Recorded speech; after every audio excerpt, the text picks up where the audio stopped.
welcome. Thank you so much for taking your time to join us here on a Wednesday evening. I know life is busy, and I certainly appreciate you taking the time to come and join us. This is something that I'm very excited to share.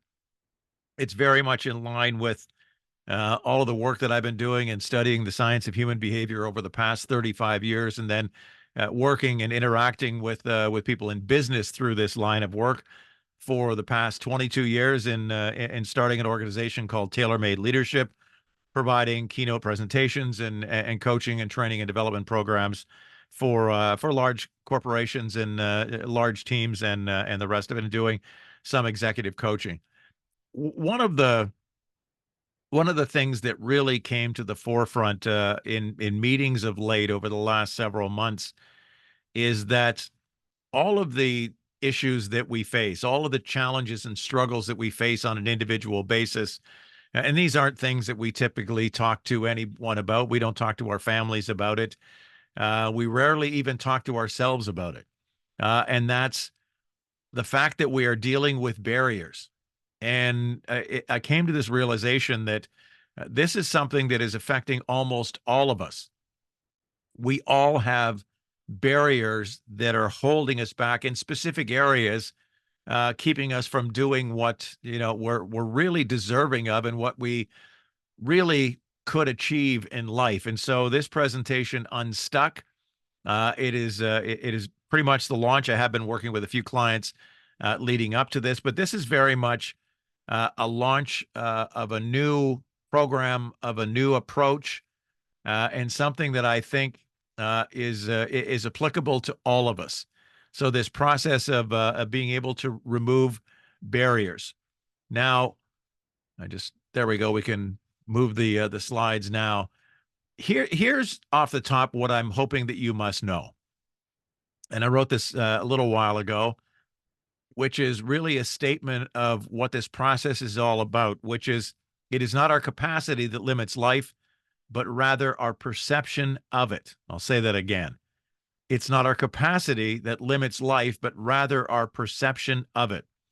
What is holding you and I and everyone back in what I need to be able to prove over this time together here this evening is that it's little more than an illusion.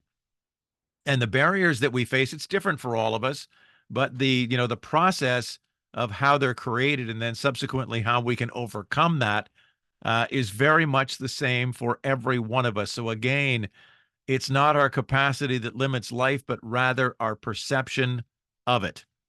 And the barriers that we face, that you and I and everyone face in life are, they're very different from person to person.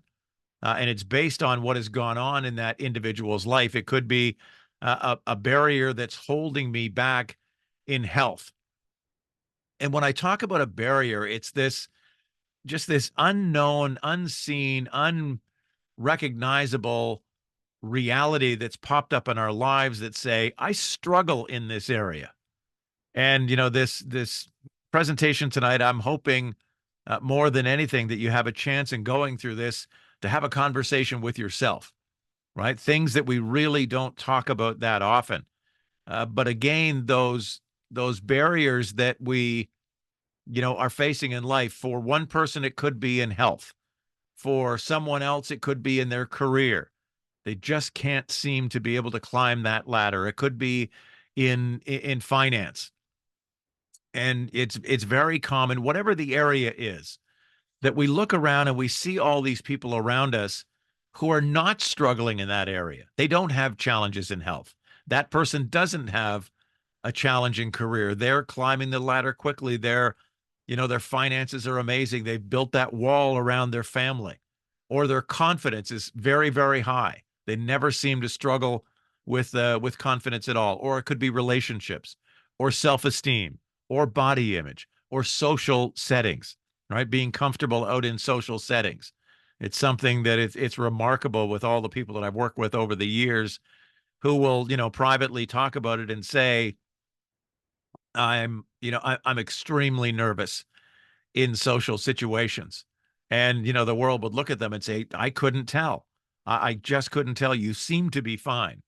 And then when you have that conversation and you drill down and you find out, no, they actually really are quite uncomfortable in social settings. And so my message about this is that there are barriers, and there's barriers for absolutely every one of us. And it's something that we really, have to, I think, go through and pay attention to. So I want you to watch this for a moment. This is an actual thought. When we think of thoughts, we think in terms of, you know, some ethereal structure of, of information. But this is what happens when that information is input into the brain, into the subconscious mind as a thought. That was the formation of a neural pathway. And so in being able to work with people and being able to, more than just provide the information. My greatest goal in the work that I do is getting people to take action, right? Inspiration without perspiration is a recipe for delusion, as Jim Rohn would say. And so it's so important in going through this process to be able to talk to people and say, here's what you need to do in order to have this. But if I'm not able to convince people very clearly that in doing this it's going to work, well, then it's just it's just a conversation. It's water cooler, and it's very interesting. And so, studying the science of human behavior is incredibly important for me to be able to work with other people, to be able to shine the light on that process that says, here's how it works. I'm not the smartest guy in the room, but I went out and gathered the information from the smartest folks around the world in the science of human behavior. And so, uh, you know, the reason that I do this is I think it's important to be able to rationalize this on a scientific level, and two, to be able to get people to believe me. Because if you believe me, then you will do the work, and then the results will end up showing up. So important to do that. This is an absolute fact that I'm hoping everyone on right now is going to is going to take to heart. If there's something I struggle with right now, if there's something you can't seem to do all that well right now, there's nothing wrong with you. There's nothing wrong with me. You were born perfect. And so if there is something that we're struggling with at this moment in time, it's not as a result of me. It's based on the experiences that I have had in life. And so, being able to understand that, then we can fix this. Because if I said, I have a flaw and there's something wrong with me, well, I can't change me. I'm always going to be me. But if it's as a result of the experiences that I've had over time throughout life, we can change that policy and we can change that process. And for us, that's very good news.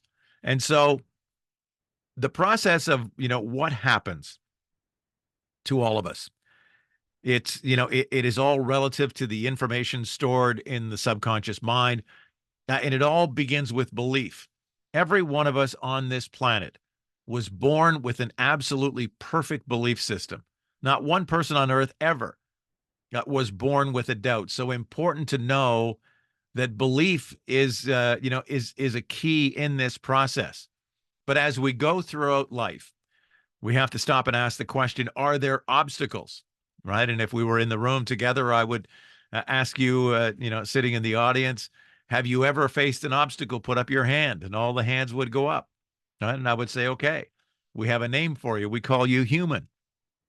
And so what ends up happening over time is that this information from the obstacles in life that we have faced, from the struggles, from the challenges, from the failures, get stored in the files in the subconscious mind. Interesting to know that every thought we have and every action we take, we're not aware of it, but in a millisecond, we go and into the subconscious mind, open the files from past experience, and say, what do we know about this? If I'm going to take this glass of water right now and take a drink from the water, I opened up the file in my brain that says, how do you hold a glass and how do you lift it up and how do you tip it and drink and put it back down without it running down your shirt, right? So all of that information is there in the subconscious mind, and that's what allows us to, to be able to perform tasks, to do our job and drive the car and make coffee and take care of our kids and, cook breakfast and all the rest of it. But for the obstacles that we have faced throughout our lifetime, all of this information gets stored in the files in the subconscious mind as well. And it ends up creating this, right? You hear it, I hear it, everyone hears it all day, every day. It's that voice in our head that, yes, directs us how to drink water and make the coffee and, right, take care of our children and those kinds of things. But it's the voice of past negative experiences again that ends up talking us out of doing what it is that we are hoping to do, and hence the barriers.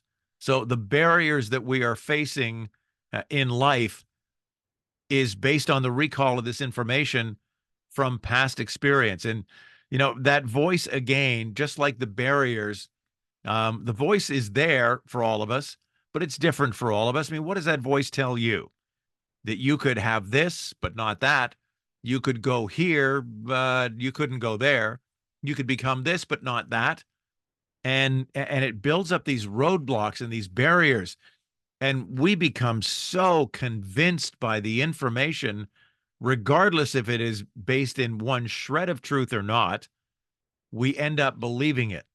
And over a sustained period of time, by the time we get to our adult lives, it creates this. And as life goes on, it continues to publish more and more and more pages in our life story. And the sad reality is that this story, that we're listening to predominantly is not true. It may have been who we were, but it certainly is not who we are. And as a result of all this information stored in the files in the subconscious mind, the first thing in the morning when we sit up in bed and our feet hit the floor, we begin to act out the screenplay of the motion picture of our lives that was written by someone else. As we go and, stand in the bathroom and start to brush our teeth and get in the shower and get changed and shave and do all those things and get a coffee and get in the car and, drive the same route to work and walk into the office and meet the same people. The story for us again and again and again and again begins to become formulated based on the information stored in the files in the subconscious mind. I did a reel the other day. I was out hiking in the woods and stopped and did this reel to put on Instagram that statistically the average adult has some 60,000 thoughts per day. And science shows the average adult has approximately 90% of the same thoughts we had yesterday. And so, if we're wondering why it is that we can't change something, as Jim Rohn would say, we call that a clue. And 80% of those thoughts, by the way, are of a negative nature. And so this screenplay over time, which is the sum total of the intake of all the information based on the files in the subconscious mind, end up writing our screenplay. It has nothing to do with today, but it feels like, right, that's my life. There are the guardrails. Those are the limitations. And this was a story that I listened to a lot as a child growing up. The screenplay that I had been handed said that not much was going to happen for me. I was born into poverty and parent alcoholism. Actually, the first 5 years of my life was terrific. We owned a big turkey farm out in the country, and it was very successful. And then got a shipment of diseased turkeys, and it wiped the farm out, and my parents lost everything, and it spiraled out of control from there into poverty and parent alcoholism. And by age 14, I ended up living on the streets, homeless, and having to deal with that reality, which was a reality that my mom chose a bottle over me. And being on the streets homeless at 14 was not as scary as being at my home. So that was my start in life. But sometimes the right people and the right words will come along. For me, it was age 16, the day that I left high school. And I had to go down, and it was halfway through grade 11. And I had to go down to the office to sign out and to quit school and go off and get a job. And, I had to eat. So they made me sit with a guidance counselor, Mr. Gretzinger. It might have been one of the first people that ever really believed in me. And he tried for an hour to talk me out of going, and he wasn't able to. And he stopped me on the way out the door and he said, "Randy, I want you to know something." I said, "What's that, sir?" He said, "I want you to know that where you are now has nothing to do with where you can go." And I thanked him, and I shook his hand. And I mean, I'll be honest, there was no angels singing or the clouds weren't parting or anything. But I went off into life, and I got a job in manual labor working in a dairy, in a cooler, stocking trucks was my first job. And for whatever reason, his voice kept coming back, and I kept hearing him saying those words, right? That where you are now has nothing to do with where you can go. And I don't know why. I guess probably I needed to hang on to something, but I kept playing it over, right? Creating a bigger file in my brain. And I started to wonder after a while, what if he's right? What if I'm not stuck? And he was right, and I wasn't stuck. And I've delivered his words to hundreds of thousands of people around North America over the last 22 years in speaking professionally. And it had such a profound effect on me. And I hope it does on you too, because again, these barriers that we face have nothing to do with the reality of what is possible for us. And so I truly hope that, you can see that, very, very clearly, that you're not stuck, and where you are right now has nothing to do with where you can go. So over the years, the jobs got better. Ended up in sales for a couple of Fortune 500 companies. Own a couple of small businesses, a catering business. If you come to my house, I'm a good cook. And a swimming pool business. And then, age 28, on a dare on a phone call, I stepped up to try and do something I'd wanted to do probably since I was a kid, which was to be the guy on the radio. And that phone call led to a part-time job at a radio station in Barrie at $4.25 an hour. That, eventually, it's easy to tell the Coles Notes version. I worked part-time for a year and 3 months, but over 20 years, made it to the number one radio station in Canada. It's a CFRB 1010 in Toronto, and then off to spend a year at Global Television. And then 22 years ago, to turn that off, to turn this on, and launched Tailor-Made Leadership. And this is, the most fascinating work that I've ever done, to be able to see that light go off in people's eyes when they start to believe in themselves more. The group I talked to today, I said, look, my job is to hold up the mirror and convince you of what's always been there. And when that begins to happen, it doesn't happen in a day, but when it begins to happen, right, and those barriers begin to melt away, and the things that we've been held back from, doors begin to open. It's an incredibly amazing process. So, talking about what goes on in the subconscious mind, this is what we're born with, which is a perfect image. And I use a plasma screen television as the symbol of this, because we know technically plasma screens, which I don't even think they make anymore, but it's a good metaphor, is that the pixels could burn out. And if more and more and more of the pixels burn out, then it begins to obliterate the image, and hence is the conversation.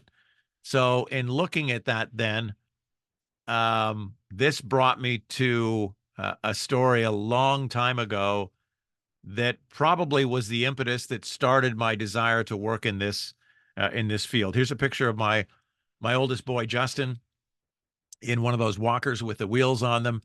And he did actually go downstairs once and bounce like a charm, and ended up at the bottom of the stairs going, "I'm calling Children's Aid." But at any rate, he was in this walker, and he was trying to pick up this apple. And if you've watched your children, or watch little babies when they're very young, they don't have control of motor skills. So he was trying to pick up the apple and shove it in his mouth, and he couldn't do it. And I sat watching him over and over and over again for, for hours and days. And he kept trying and dropped it on the ground. He would cry and I would put it back on the tray and he'd try again and try again and try again. And over, over all of this time, he might have tried 1,000 times to pick up the apple. And eventually one day he was able to do that, picked it up, brought it up to his mouth, stuck the stem in his mouth, slobbered all over it. Who hasn't wanted to do that, right?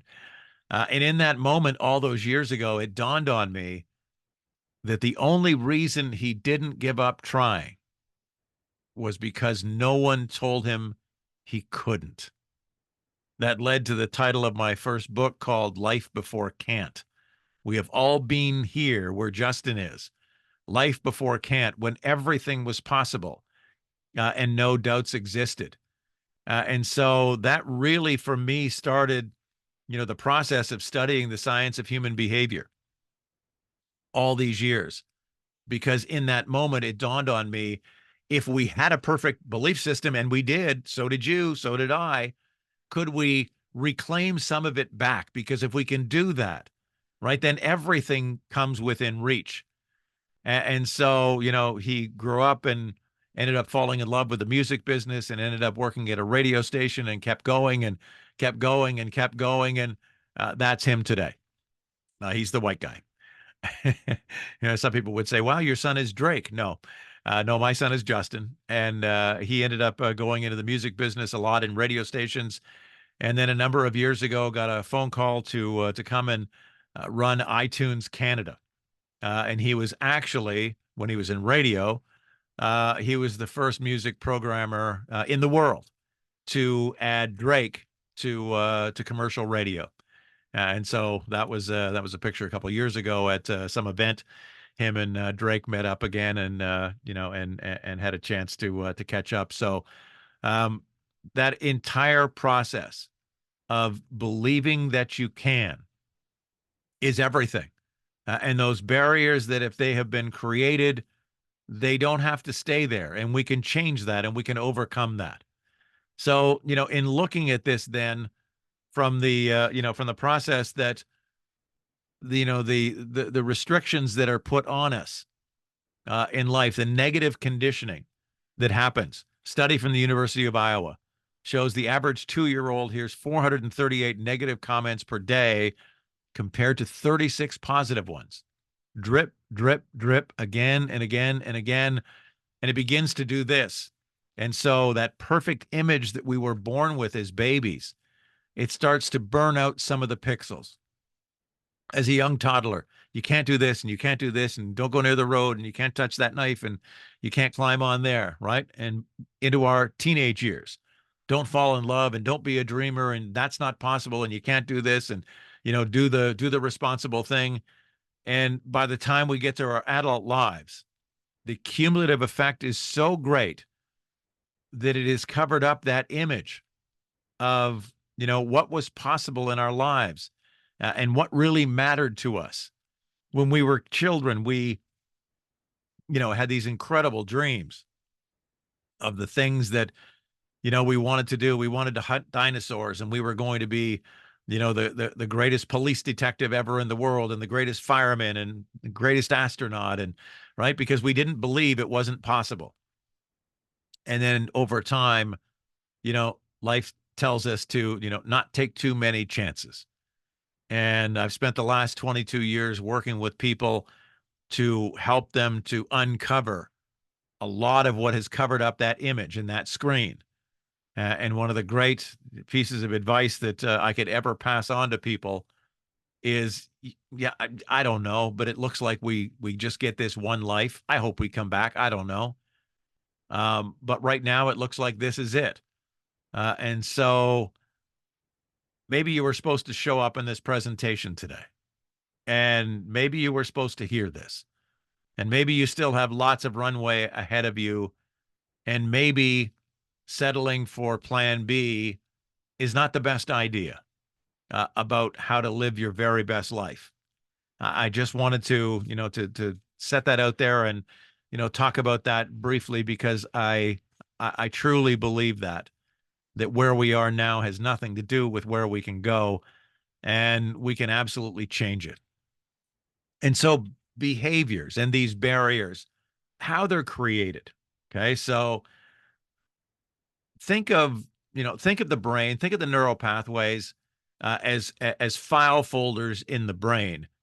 Now, again, when we take in information, it's stored in a tiny cluster of cells in the brain called a neural net, and it's held together. The neurons or the brain cells, that cluster is held together with synapses, basically the wiring mechanism that allows one cell to transfer information to the next.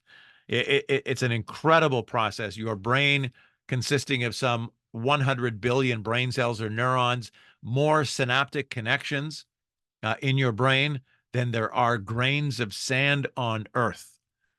So you do not lack the capacity to accomplish anything. You own this incredible machine. So when we take in information, either from information being told to us or an experience or, watching television, reading a book, whatever it is, that information is stored in a file in the subconscious mind, and think of it like a file folder. So the first time, we put one piece of paper in the file folder, chances of being able to access it are incredibly small. If you watch the hockey game last night or on the weekend or whatever, and it was the second goal by the opposing team, who was it that got the assist? The information is in there, but because it's so tiny, it's all but impossible to access. But as we continue to put in more information again and again and again, then the file becomes larger and larger and larger. And one of the aspects of it that I wanted to share is that the information stored in the subconscious mind does not have to be true. And very, very often it is not, but we begin to act like it is true. So if this file folder that's on the screen right now was relative to the barrier of the fear of flying, and you are perhaps one of the 70% of people who, are not comfortable. Some people are paralyzed by flying. Because why? Did they have 1,000 bad experiences on aircraft? No. They might have had one. They might have heard a terrible story. They may have, watched a scary movie of people flying all over the place inside an airplane, and they were all killed, and it, ended in a fiery crash. But because of that one experience, and because it was triggered by a pretty substantial emotion, what ends up happening is that it wasn't just that one, bad bout of turbulence. Then we started thinking about it. And then we started reading about it. And then we started seeing scary movies about it.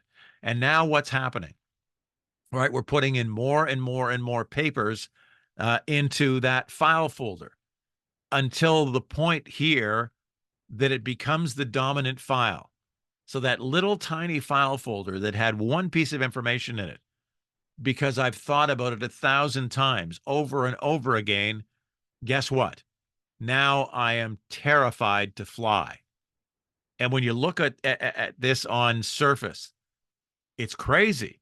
It really is, but it's a perfect indication of how we can be convinced to run our lives, to make our decisions based on information that is not even true, right? So I'll ask you, what is safest form of travel in the world? What is it? It's flying, hands down. I did the research a couple of years ago. You are 600 times more likely to die in the car on the way to the airport as you are in the airplane. And my wife, for many, many years was afraid to fly. And it's, always in families, your own front door is the hard one to fix, right? So I read a statistic one day, and it said, actually, statistically, more people are killed around the world every year by donkeys than on aircraft. So I went and told my wife, I said, listen, the next time we get on a flight, if there's a donkey on the plane, get off. Right. But I mean, otherwise, we're fine. Don't worry about it. And so this dominant file that has, climbed its way up. And again, the brain works like a filing system. The more information in the file, you got it, then that becomes the dominant file. That's the one we access, that tells me I should be terrified of the safest form of travel in the world. And that's how this information gets in these files. And that's how it creates these barriers that creates the voice that, paralyzes us and creates those limitations. So the behaviors are the files that create behaviors in our lives. Again, that entire process that says, I can do this, but I can't do that. That person can get in terrific physical shape, but not me. That person can earn that much money. I'm only able to earn this much. Right. And so the behaviors that are created over and over and over again continue to create these limitations. And the limitations are this.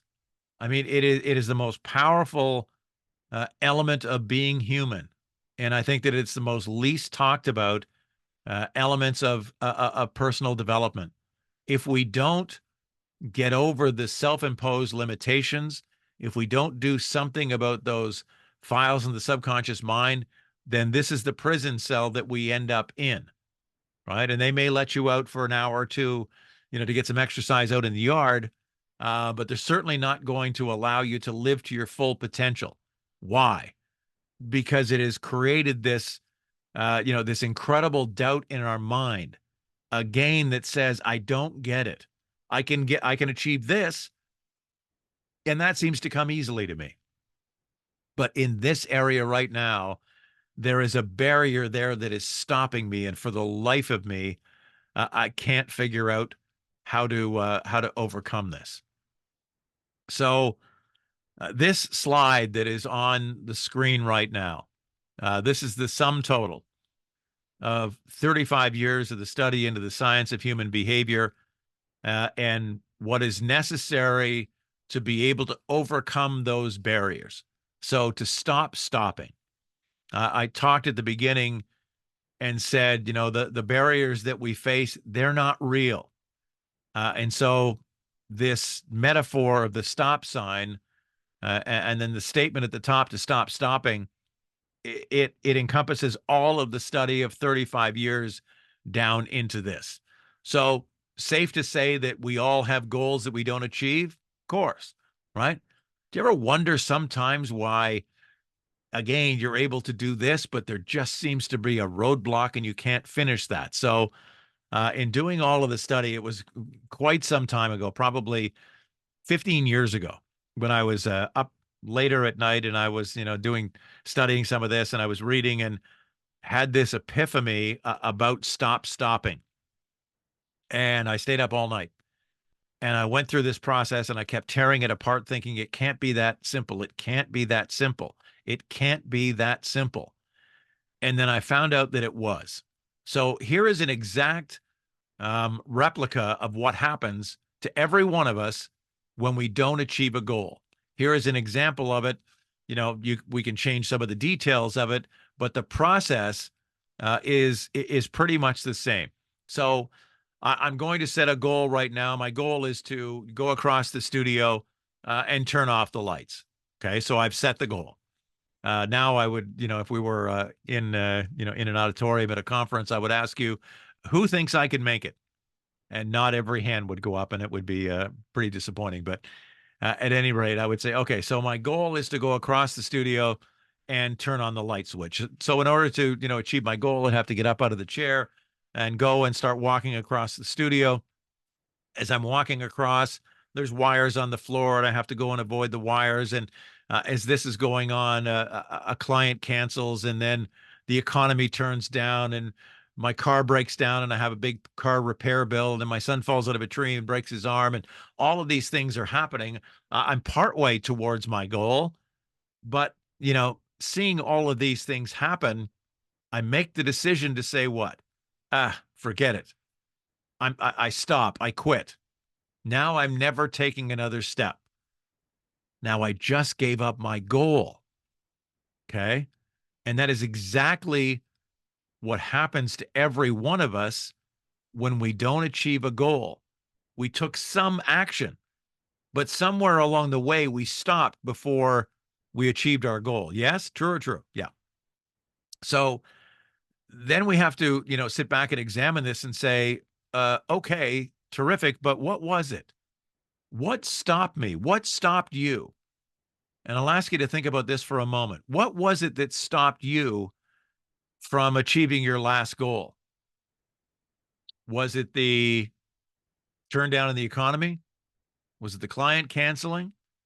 No, no. I rebooked the client. No, the economy picked back up. My son got a cast on his arm and got that fixed, and he's okay now. So, in looking at this, then, so what was it? What stopped me? And I would stop the entire audience and say, I'm not going on until you get this. And eventually, someone in the audience would say, and maybe you said it in your head, what stopped me? Somebody would say, Randy, I think it was a negative thought. Say, okay, take the word negative off. Okay, it was a thought. Yeah, it was a thought. Excuse me? What do you mean? So I didn't achieve a goal because I had a thought? Yes. So what is a thought? From a scientific perspective, a thought is the recall of information stored in the files in the subconscious mind from a past experience that's no longer here. So what I'm saying is you didn't achieve your goal because you remembered something? And the answer is yes. It is absolutely, it's incredible to get to this point and really, and I've been talking about this for a long time, and I love to see the look in people's faces where you could just tell they're going, no, no, no, no, no, he's wrong. No, he's wrong. It can't be like that. It can't be that easy. And then I would ask everyone, does anyone have information that they can disagree with this? And you see people struggling and they get there and they can't. And they recognize and realize that what stopped me, what stops you, what stops pretty much everyone on this earth is the recall of information from a past experience that is no longer here. So here's the process. I'm not saying there isn't work to do to make this possible, but I guarantee you here is the process. Set the goal, find out what's necessary to achieve it, begin to invest in the activity. And if you don't stop, I promise you, you can have pretty much anything. Therein lies the magic. Does it take, work and effort to create those behaviors to overcome the holograms, the ghosts of memories of the past? You bet.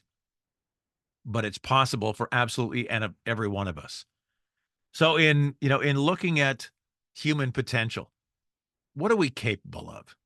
You ever lay in bed at night, some nights and try and, cast off all those doubts and all those voices you've heard from, everyone in the world and say, gosh, I wonder what's really possible for me in my time here on earth, in this journey on earth, what's possible?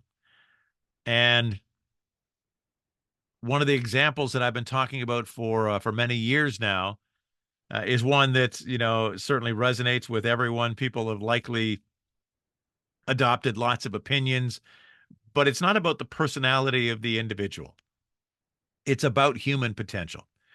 And so, I used to be on stage saying, who's heard of Elon Musk? Well, if you're from this earth, I would imagine, yes, you probably are.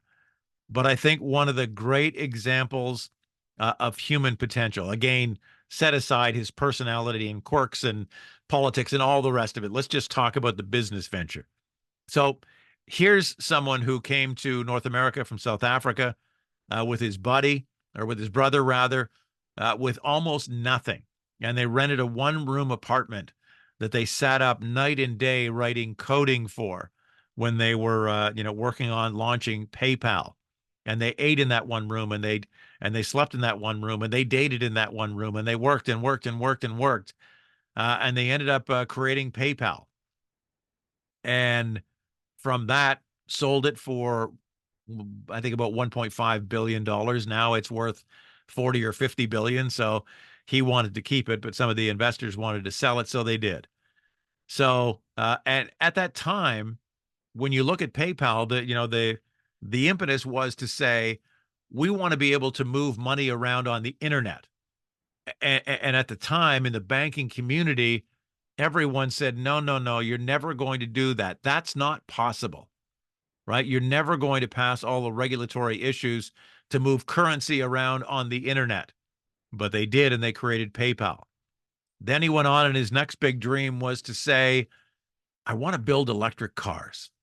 And the world said, no, see, you can't do that. I mean, you're never going to be able to do that. Electric cars are golf carts. There's a Prius, and that's about it. And nobody wants one.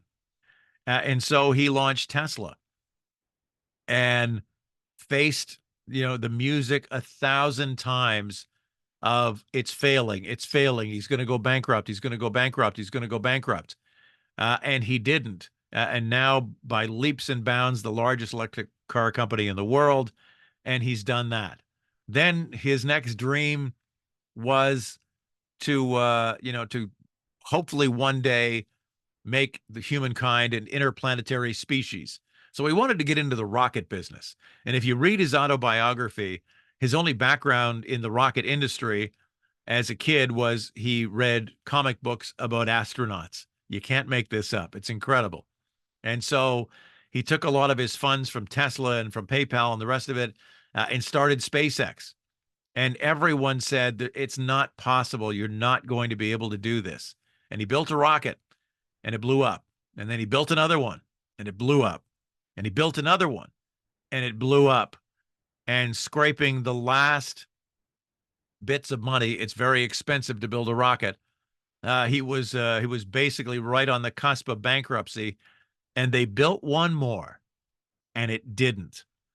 And as a result of that successful flight, they landed a contract with NASA for $1.5 billion. And today, by far the most successful rocket company in the world. They built a prototype already for the trip to Mars, the Starlink satellite system, the Boring Company. I mean, on and on and on. And his entire life, think about this for just a minute. He's not been told what he's trying to do is hard or, really unlikely. Everything he has tried to do, listen to this. Everything he's tried to do, he's been told it's not possible. But he didn't listen. And in as much as what we're talking about to overcome those barriers that hold us back from having what we really want in life, he possesses something greater than anyone on earth I have ever seen, known, or read about. And that's our potential. When you compare where I am right now and what he has accomplished, and I'm not saying you have to start a rocket business to be successful, but the chasm in between, that's our potential. And I absolutely mean that. And the greatest reason for his success is a phrase that I coined years ago. It's his raging ignorance of doubt.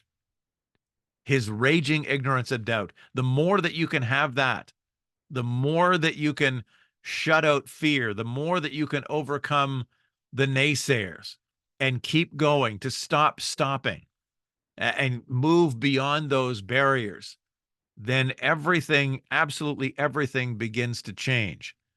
And so that raging ignorance of doubt, there's no cost to it. It's a mindset. Do you have to work at it? Of course, right? Does he have it in spades greater than anyone on earth? Yes, he does. But you and I all have, the potential and the ability to be able to claw some of that back. And so, in looking at what we've been talking about, so those barriers that we have had, they're all based on experiences, all based on the input of information stored in the files of the subconscious mind. If we continue to focus on the failed business, if we continue to focus on now, our fear of picking up the phone and calling new clients, of cold calling, if we continue to focus on the fear of being able to be happy in a relationship because we had a marriage that ended badly, all of that information is stored there in the files in the subconscious mind, and we're, for the most part, we're not even aware of what's going on. all we're aware of is that we struggle in this particular area. And so being able to go through that process, being able to understand what happens in those files, and most importantly, what to do about it. I mean, the knowledge is, is the beginning of the process. So now, for those people joining, if you have not, gone through this study of the science of human behavior and some of this information may be new, then it's important, right? Certainly important to know it and to believe it too. Rather than, this is not my navel gazing. Again, this is information culled together from some of the brightest minds in the world of how behaviors are created and what happens. And typically, what happens in life, and one of the things that I have realized in doing this work is that there are a lot of people, if they're struggling from something, from a traumatic past event, if they, if it's created behaviors in their life that is holding them back and they just can't let it go, then they end up going to therapy and they'll work with a therapist and they'll work on this and they'll try and overcome that. And I've had many discussions with people that I'm working with now, and I've had this discussion over many, many years because in my understanding of the science, it doesn't work. And here's why. Because again, the I don't have one here with me. I had a file on the desk in the studio. I think it's in the other room right now, but a file folder, right? So if there's information in that file folder of a negative nature, maybe it's the fear of flying, maybe it's the fear of relationships because of a bad, marriage that ended. But the information in that file is obviously impacting me now, and it's holding me back from being successful in this area. So if I go into therapy, and then every week I go and I talk to the therapist, and the therapist says, so let's go back again. Let's talk about your fear of flying. So let's try and figure this out, why it is that you are afraid. And every time we have that discussion, what happens? Another piece of paper goes in the file. And I go back next week and we talk about my fear of flying. And another piece of paper goes in the file. And the file gets thicker and thicker and thicker and thicker. And I'll ask you, I mean, rationally, am I ever, if I continue to talk about it and put papers, more and more of them in that file, am I ever really going to get over my fear of flying? And the answer is no. And so, the process necessary to be able to do this is, number one, this is not about, suggesting that, well, I'm just going to completely ignore whatever happened in the past and I'll just move forward. No, we have to identify what those barriers were and most importantly, where they came from. So in the work that I do originally, it's going back and finding out, and it's fascinating to go through this with people and, have them go back and say, oh yeah, there was this thing that happened. There's the file, right? And you find the file and you find out what's in that file. And then you find out here's something that is holding that person back. So once we define it, then we need to let it go. And again, from a scientific perspective, the information that is in the file, that is the dominant file, the process in order to get past this and heal it is to put new information into a new file. But again, the dominant file is up here. And over time, within, a few months, then guess what? Now this becomes the dominant file. And now I'm no longer afraid of flying because I realize, yes, it is the safest form of travel in the world. And now I absolutely love it. So, number one, identify the barriers. Number two, define your goals. And it's so interesting based on this information stored in the files of the subconscious mind, how many people will not even really identify with their true goals anymore because they have been convinced it's not possible for me. I don't do well in this area, so I should just let that go. But no, to go back to the goals that really matter to you, that you should be achieving in your life in that time. So defining your own very authentic goals, and then going about the process to replace those files through a number of activities, the reprogramming exercise, positive change activity list, doing a manifesting and journaling exercise that actually is able to eradicate those old files and supplant them with new ones. Lots of times people will say, well, those bad experiences from the past, are they going to just disappear? And the answer is no, not entirely. And there was a movie years ago with Russell Crowe, and it was called A Beautiful Mind. And in the movie, he was a schizophrenic, and he worked with a psychologist. And at the end of the movie, they were walking down a set of outdoor stairs outside of the building that he had been housed in, and the therapist stopped him and turned to him, and he said, "Do you still hear the voices, John?" And he said, "Yes, sir, but I made peace with them."